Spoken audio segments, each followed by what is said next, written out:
Olá! No vídeo passado, nós começamos a tratar do pré-questionamento e vimos o primeiro item da súmula 297. Hoje, nós vamos ver os outros itens da súmula 397, porque eles também ajudam a entender melhor o que vem a ser o pré-questionamento e a forma de fazê-lo presente na decisão recorrida. Inicialmente, nós retomamos aqui o item primeiro da súmula 297, cujo teor explicita que diz-se pré-questionada a matéria ou questão quando, na decisão impugnada, haja sido adotada explicitamente tese a respeito. Como nós sintetizamos no final do vídeo passado, pelo pré-questionamento pode-se entender, então, a manifestação acerca da causa de pedir, fática e jurídica, e do pedido correspondente ao objeto do recurso, ou seja, o pré-questionamento, como utilizamos a expressão, se verifica no retrovisor, ou seja, a decisão objeto de recurso deve conter pronunciamento explícito acerca da causa de pedir fática e jurídica, ou seja, dos fatos envolvidos no determinado tema jurídico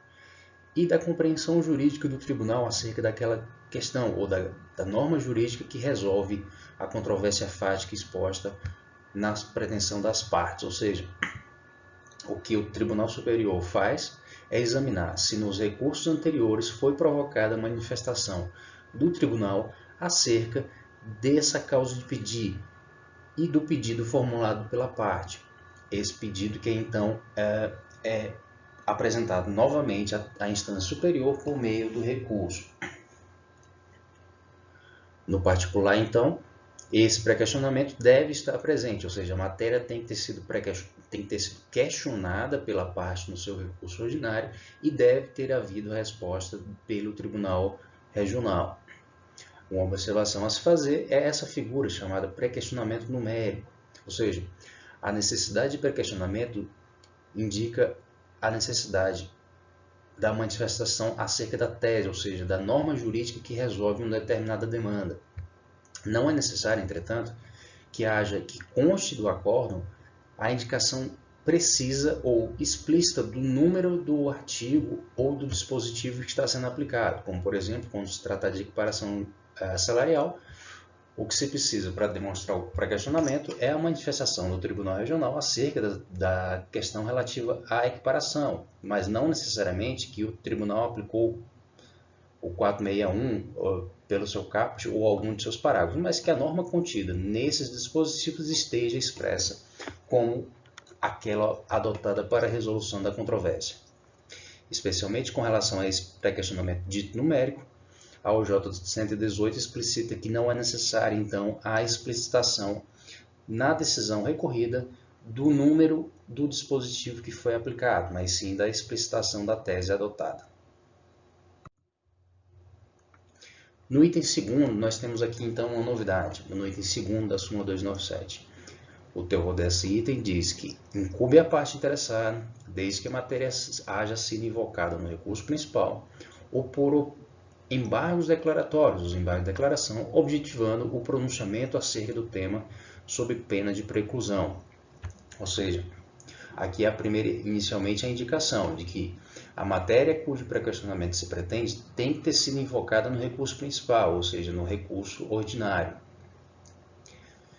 E a parte, então, pode pedir, uma vez que ela já tenha requerido a manifestação do Tribunal Regional acerca daquela matéria, se o Tribunal Regional não houvesse manifestado, ela deve opor os embargos de declaração sob pena de preclusão, ou seja,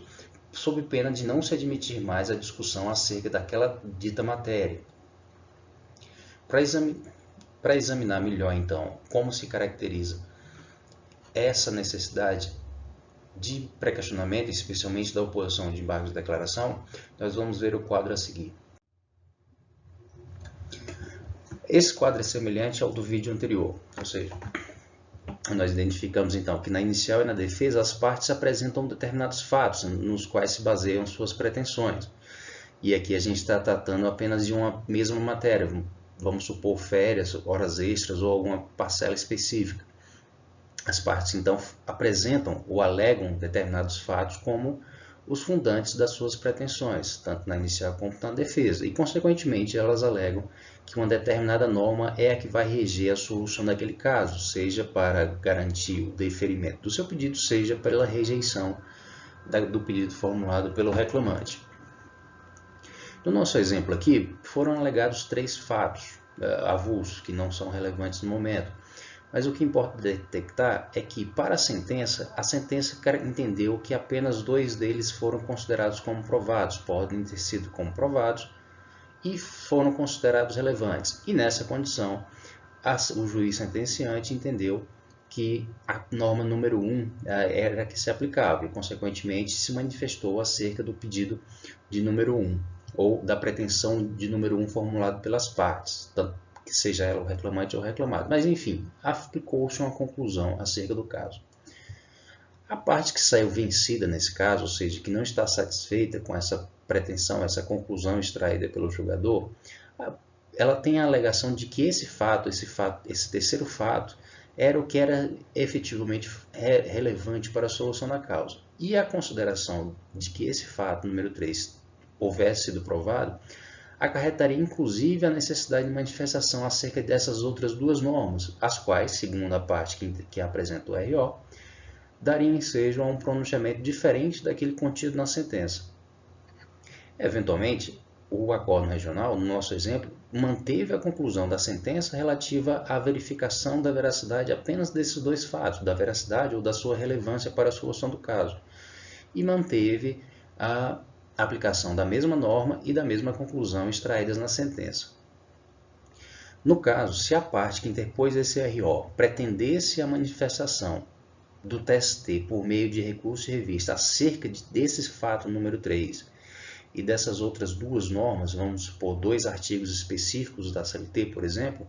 haveria necessidade, então, que a parte opusesse os embargos de declaração, pedindo a manifestação expressa acerca do fato número 3, uma vez que o regional se limitou apenas a referir ou confirmar a prevalência dos fatos 1 e 2. E bem assim, a parte que estivesse interessada em levar essa matéria ao TST deveria também opor os embargos de declaração pedindo o pronunciamento acerca dessas 2 normas, ou seja, da aplicação ou não dessas outras 2 normas que ela entendia que fossem mais aplicáveis ao caso. Consequentemente, se pronunciasse, houvesse esse pronunciamento completo. Finalmente, há diversas soluções que podem se extrair desse acórdão, ou seja, o tribunal pode simplesmente reiterar a prevalência dos fatos anteriormente considerados como provados, ou sim pode se manifestar acerca do fato de número 3, e da mesma sorte. O tribunal pode simplesmente manter a sua manifestação acerca da norma número 1, tal como foi aplicada na sentença e reconhecida novamente no acórdão inicial, ou se manifestar acerca das normas 2 e 3. Se houver essa circunstância do tribunal simplesmente referendar o que já havia falado, pode ocorrer uma situação que caracterize um prejuízo à parte interessada na interposição do recurso de revista, ou seja, o tribunal se negou a manifestar acerca do fato 3 e das normas 2 e 3, no nosso exemplo. Nessa circunstância, a possibilidade da parte interpor um recurso de revista com chance de êxito fica reduzida. A forma de solucionar isso a gente vai ver no nosso próximo vídeo, quando tratarmos da negativa de prestação jurisdicional. O importante detectar aqui, no entretanto, é que se a parte quiser manifestar no recurso de revista a resignação acerca do fato 3, que no caso não foi considerado, ou das normas 2 e 3 que não foram aplicadas, ele tem que ter promovido esse acórdão, esses embargos de declaração, de modo que o acórdão no ED supra a ausência de manifestação no acórdão regional inicial acerca do fato 3 e da aplicação ou não das normas 2 e 3. No primeiro momento, você podia imaginar que, uma vez que o tribunal entenda que o que se aplica ao caso concreto é a norma número 1, então, de forma implícita, ele estaria negando a aplicação das normas 2 e 3. A consequência disso nós vamos ver no próximo slide. Por ora, então, o que nós temos que consolidar é isso. Se a parte quiser se manifestar por meio de recurso de revista, alegando ou formulando pretensão recursal com base nesses 3 fatos do nosso exemplo, e se o acórdão regional não se manifestou acerca de um desses fatos, ou considerou que ele não foi provado, ou de que ele simplesmente não é relevante para a causa, a parte tem que interpor o seu ED. E mais precisamente, quanto à questão do pré-questionamento, se o regional, no seu acórdão inicial, se limitou a manifestar-se acerca apenas da aplicação de uma determinada norma e silenciando acerca da aplicação das outras 2 normas, que no nosso exemplo seriam consideradas como aplicáveis ao caso, há necessidade que a parte oponha os seus embargos de declaração pedindo expressamente a manifestação acerca desses dispositivos. Se o acórdão do ED vai se pronunciar ou não, são circunstâncias diversas, mas se a parte não opuser esses embargos, pedir na manifestação acerca do conteúdo do seu recurso de revista, esse recurso de revista vai receber ou vai ser obstado por óbices processuais, como por exemplo, se no recurso de revista contiver um fato, uma alegação de fato que não esteja expressa no acórdão regional, tampouco no acórdão do ED, examinado também pelo regional, a gente vai detectar o óbice da súmula 126, ou seja, a impossibilidade do Tribunal Regional ou do Tribunal Superior do Trabalho rever fatos e provas. E se de outro lado não houver manifestação acerca dessas normas que a parte entende aplicáveis ao caso, vai se aplicar ou o item 1, nesse caso, ou seja, a matéria não estaria explicitamente pré-questionada, ou seja, não haveria manifestação do regional acerca dessas outras 2 normas, ou 2, se verificaria que a parte não interpôs os seus embargos para propiciar o saneamento dessa alegada irregularidade, ou seja, da ausência de manifestação acerca de normas que a parte entende aplicáveis ao caso. E nesse caso, a gente já verifica aqui 2 óbices que poderiam se verificar esse recurso de revista. Se a parte não interpôs esse ED e traz pretensão recursal no recurso de revista baseada em matéria acerca da qual o regional não se manifestou, nós teríamos o óbice do item 2º da súmula 296 e, consequentemente, também o do item 1, porque uma vez que o regional não foi provocado a sanear essa irregularidade ou essa ausência de pronunciamento, a matéria propriamente não teria sido objeto de pré-questionamento. E também, se um determinado fato não foi expresso no acórdão regional e a parte não promoveu o pronunciamento acerca dessa questão de fato, o óbice vai ser aquele caracterizado pela súmula 126, ou seja, a pretensão da parte estaria baseada num fato acerca do qual não houve um pronunciamento ou o pronunciamento explicitou apenas a existência de comprovação em sentido contrário daquilo que é o constante da premissa recursal. E, finalmente, o item 3º da súmula 297 explicita que considera-se pré-questionada a questão jurídica invocada no recurso principal, sobre a qual se omite o tribunal de pronunciar tese, não obstante opostos os embargos de declaração.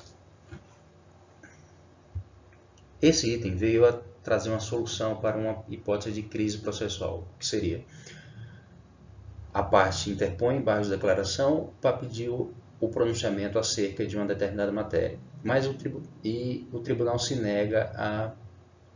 se manifestar acerca dessa matéria dos embargos de declaração. A parte interpõe seu recurso de revista alegando a negativa de prestação. O Tribunal Superior reconheceria essa negativa e determinaria o retorno dos autos para manifestação acerca do conteúdo dos embargos de declaração pelo Tribunal Regional. E o Tribunal Regional, eventualmente, poderia se manter silente acerca, ou seja, poderia se manter não se manifestando acerca da questão contida nos embargos de declaração. E o recurso subindo e descendo em vista dessa que se poderia chamar dessa crise processual. Para evitar esse tipo de situação, o item 3 da súmula 297 concebeu a adoção dessa figura do pré-questionamento ficto, ou seja, vai se considerar pré-questionada a questão jurídica quando a parte opuser os embargos de declaração, mas o tribunal se omitir no pronunciamento acerca dessa matéria. A aplicação concreta dessa disposição ou desse entendimento contido no item 3 da súmula 297, a gente também vai ver de novo em vídeos subsequentes. O importante destacar aqui é essa circunstância. A parte deve promover os embates de declaração para obter o pré-questionamento explícito acerca da matéria que será objeto do recurso de revista. Caso a parte proponha os seus embargos, mas o tribunal mantenha-se silente, vai se admitir a eventual incidência desse entendimento expresso no item 3 da súmula 297. E assim, eventualmente, será admissível o recurso de revista, desde que satisfeitos os outros requisitos que lhe são peculiares. Uma observação que tem que ser feita aqui é com relação a uma certa confusão ou uma utilização um pouco confusa dos termos, especialmente com relação a pré-questionamento ficto e pré-questionamento implícito. O pré-questionamento ficto habitualmente é considerado essa circunstância trazida no item 3 da súmula 297, ou seja, a parte opõe em base de declaração, mas o tribunal permanece se omitindo acerca da tese veiculada. Por esse pré-questionamento implícito, seria aquela situação que nós vimos na tabela dos slides anteriores, ou seja, o tribunal adota uma tese e implicitamente estaria então rejeitando a tese contrária. O entendimento, quando esse termo, pré-questionamento implícito, é adotado de forma correta, o entendimento prevalente é de que não se admitiria esse pré-questionamento implícito, ou seja, a parte tem que promover esse pré-questionamento explícito. O tribunal teria que, então, em tese, se manifestar expressamente negando a aplicação de outras normas, ainda que ele tenha adotado norma diversa como fundamento de decidir.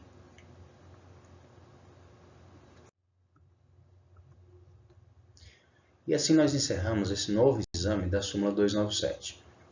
É importante destacar nesse momento esses três itens que o compõem. A aplicação prática, de forma mais prática em casos concretos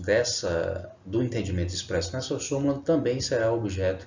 de outros vídeos, especialmente tratando de questões mais concretas, como por ele trazendo alguns exemplos acerca de, por exemplo, horas extras, ou algumas matérias que facilitem a compreensão da correta aplicação do entendimento expresso na súmula 297 e, consequentemente, da eventual formulação e de exame de recurso de revista. Eu agradeço a atenção e nos vemos no próximo vídeo. Obrigado.